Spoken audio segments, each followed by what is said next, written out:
আসসালামু আলাইকুম। ভালো আছেন আপনারা সবাই? আলহামদুলিল্লাহ আমি ভালো আছি। আর আপনাদের শুভকামনা নিয়ে শুরু করছি আজকের ক্লাস। আজকের ক্লাসে আমাদের কিছু শব্দার্থ নিয়েছি, যেগুলো আমাদের নিত্যদিনের প্রয়োজন।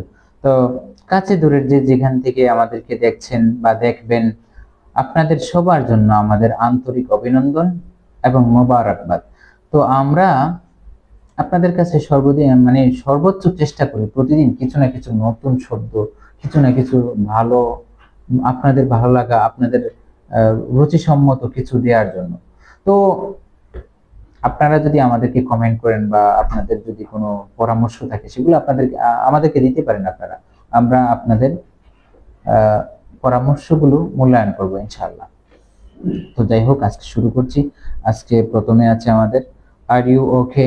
এটা হচ্ছে ইংলিশ শব্দ। আর ইউ ওকে, এটা হচ্ছে ইংলিশ শব্দ। এর বাংলা হচ্ছে তুমি কি ঠিক আছো, তুমি কি ঠিক আছো। তো এটার চাইনিজ হবে নি মেশিবা।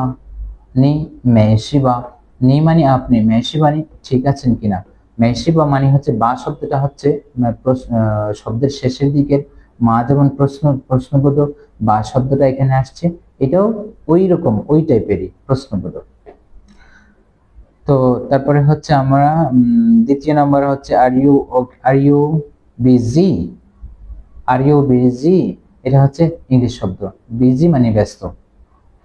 তো বাংলা শব্দ হচ্ছে তুমি কি ব্যস্ত, তুমি কি ব্যস্ত।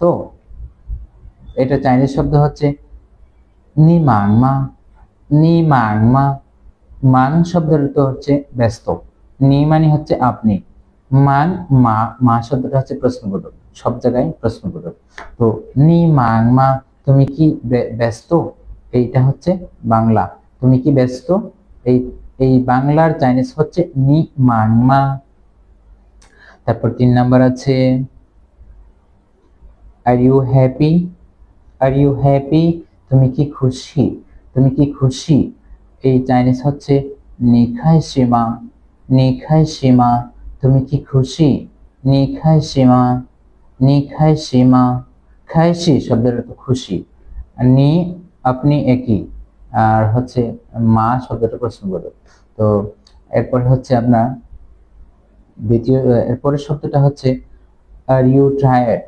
আর ইউ টায়ার্ড। টায়ার্ড শব্দের অর্থ আমরা বুঝি যে ক্লান্ত, যেটাকে বলে ক্লান্ত। ইংলিশ শব্দ হচ্ছে আর ইউ টায়ার্ড, বাংলা শব্দ হচ্ছে তুমি কি ক্লান্ত।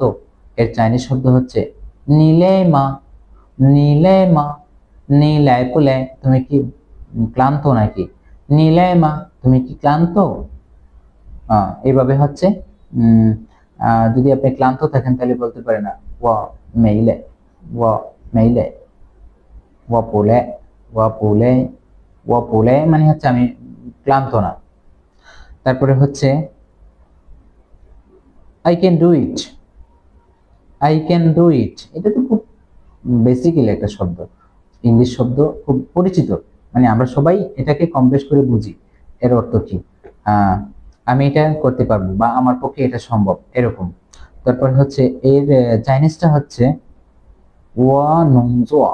ওয়া নংজোয়া, ওয়া নংজোয়া মানে এটা আমার পক্ষে সম্ভব, আমি এটা করতে পারবো, আমি এটা করতে পারবো বা আমার পক্ষে এটা সম্ভব।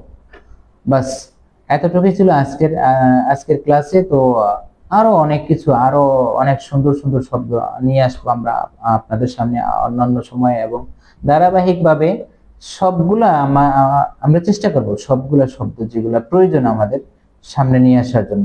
তো সবাই ভালো থাকবেন, সুস্থ থাকবেন, সবার শুভকামনা নিয়ে নিচ্ছি বিদায়। আসসালামু আলাইকুম, আল্লাহ হাফিজ।